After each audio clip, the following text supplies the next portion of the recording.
నమస్కారం. బీఆర్కే భక్తి ఛానల్కి స్వాగతం. నేను మానస.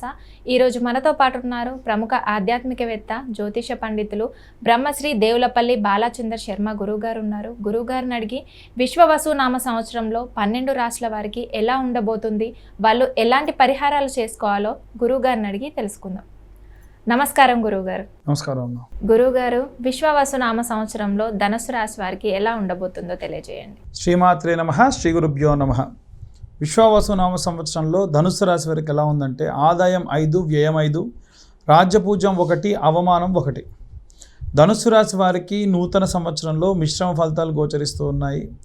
ఈ కాలంలో వీరు అనేకమైనటువంటి ప్రయాణాలు చేసేటువంటి అవకాశం ఉంది. అనేక పనులలో ఆత్మ పరిశీలన చేసుకుంటూ ఉంటారు. నేను చేసింది కరెక్టా, రైటా అనేటువంటిది కూడా వాళ్ళు వెతుక్కుంటూ ఉంటారు. చాలా రకాలైనటువంటి మార్పులు చోటు చేసుకుంటాయి. ఈ రాశి నుండి గురువు 7వ స్థానంలో సంచారం చేసేటువంటి సమయంలో, మరోవైపు గురువు కర్కాటక రాశిలోకి ప్రవేశించడం వలన ధనుస్సు రాశి వారికి విదేశాలకు వెళ్ళాల్సి రావడం, యోగం కింద కాకుండా తప్పనిసరి పరిస్థితుల్లో వెళ్ళాల్సి రావడం, ముఖ్యంగా పిల్లలు అక్కడ ఉండి ప్రెగ్నెన్సీలు రావడం, డెలివరీలు అవ్వడం, వాటికి సంబంధించి వెళ్ళడం లాంటివి జరిగే అవకాశం ఉంది. ఈ సమయంలో వీరు చాలా జాగ్రత్తగా ఉండాలి. మరోవైపు గురువు కర్కాటక రాశిలోకి ప్రవేశించిన సమయంలో ఇలాంటివి జరుగుతున్నప్పుడు కాస్త ఆచితూచి వ్యవహరించాలి. మెడిసిన్ లాంటివి మర్చిపోయే ఇబ్బందులు అధికంగా ఉంటాయి. మరోవైపు శని 4వ స్థానంలో సంచరించడం వలన ఉద్యోగులకు, వ్యాపారస్తులకు కొన్ని మెరుగైన ఫలితాలు ఉంటాయి. ధనుస్సు రాశి వారికి నూతన సంవత్సరంలో కెరీర్ పరంగా ఉద్యోగస్తులకు సంబంధించి చాలా ప్రయోజనకరమైనటువంటి పనులు జరిగే అవకాశం ఉంది. వీరు అంకితభావంతో పనిచేస్తారు, గ్రాటిట్యూడ్ చూపిస్తారు విపరీతంగా. దీంతోపాటు అపారమైన విజయాలు సాధిస్తారు. ఉద్యోగులకు జీతానికి సంబంధించి ఇంతకు మునుపు రాశి వారికి కూడా ఒకరికి చెప్పాం, ప్రమోషన్తో పాటు జీతం పెరగడం వేరు, ఓన్లీ జీతం పెరగడం వేరు. వీరు జీతం మాత్రమే పెరుగుతుంది, అప్రైజల్స్ లాంటివి బాగా వస్తాయి. ఈ సమయంలో శని మీనంలోకి ప్రవేశించినప్పుడు నిరుద్యోగులకు మంచి ఉపయోగకరమైనటువంటి వాతావరణం అని చెప్పొచ్చు. వీరు అన్వేషిస్తున్న పనులు ఏవైతే ఉన్నాయో పూర్తవుతాయి. అలాగే విదేశాల్లో ఉద్యోగం, ఆన్సైట్ వెళ్ళేటువంటి వాళ్ళు, ఉద్యోగం కోసం, చదువు కోసం వెళ్ళేటువంటి వాళ్ళు, అక్కడ ఏదైనా మంచి కెరీర్ ప్రారంభించేటువంటి వాళ్ళు, అవుట్ ఆఫ్ కంట్రీకి వెళ్ళి H1Bకి ప్రయత్నిస్తున్న వాళ్ళు, అలాగే ఈ వీసా స్టాంపింగ్ కోసం ఎదురు చూస్తున్న వాళ్ళందరికీ కూడా అద్భుతంగా ఉంటుంది. ధనుస్సు రాశి వారికి నూతన సంవత్సరంలో ఆర్థిక పరంగా కొన్ని మార్పులు విపరీతంగా జరిగే అవకాశం ఉంది.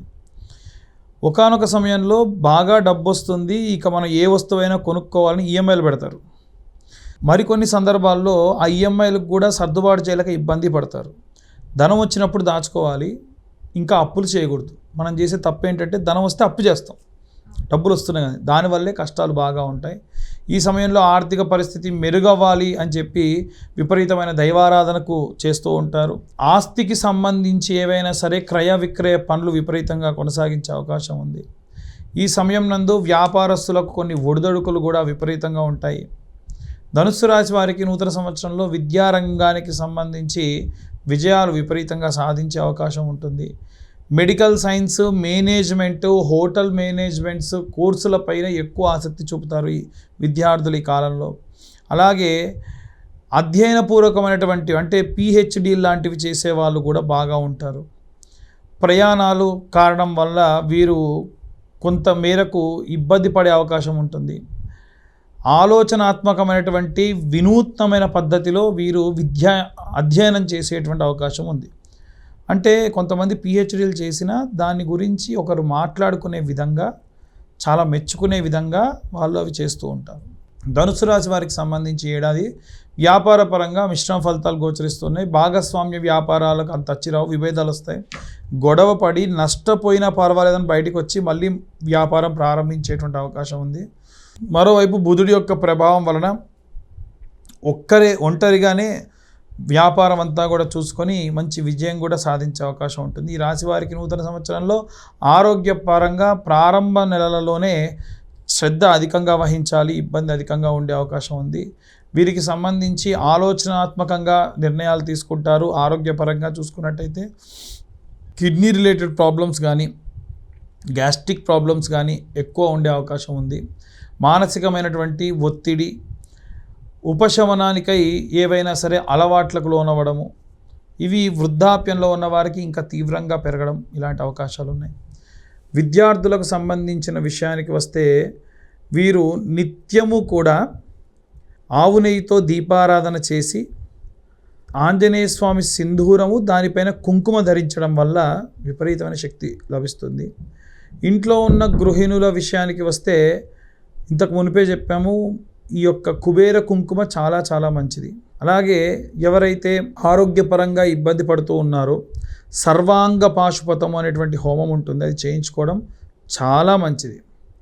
ఇక ఉద్యోగస్తులు వ్యాపారస్తులకు సంబంధించిన విషయానికి వస్తే సాంబ్రాణి పొడిగా చేసి తెల్ల ఆవాలు ఆవు నెయ్యి కలిపిన మిశ్రమాన్ని ప్రతి శుక్రవారము గురువారము, ఉద్యోగస్తులైతే గురువారము, వ్యాపారస్తులైతే శుక్రవారం నాడు అలా 11 వారముల పాటు ఆ సాంబ్రాణిలో అంటే కప్పు కాల్చేసి దాన్ని ఇలా పట్టుకొని సాయంత్రం సమయంలో వేయడం వలన చాలా మనశ్శాంతి పొందుతారు. ఇవన్నీ గోచారరీత్యా చెప్పే విషయములు మాత్రమే.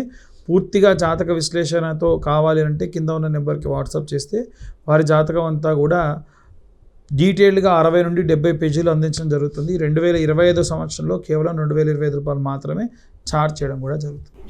మనకు అందరి యొక్క వాడుక భాషలు చెప్పాలంటే మనందరికీ ఎలా అయితే పంచాంగం వర్తిస్తుందో దేశ కాలమానానికి కూడా మనకి పంచాంగము అనేది ఉంటుంది. పంచాంగము అంటే తిథి వార నక్షత్ర యోగ కరణం. కాబట్టి ఒక్కొక్క ప్రాంతానికి ఒక్కొక్క విధమైనటువంటి వాతావరణం ఉంటుంది. దానికి తగినట్టుగా అక్కడ ఏం జరగబోతున్నాయి అనేటువంటిది పంచాంగం చెబుతుంది.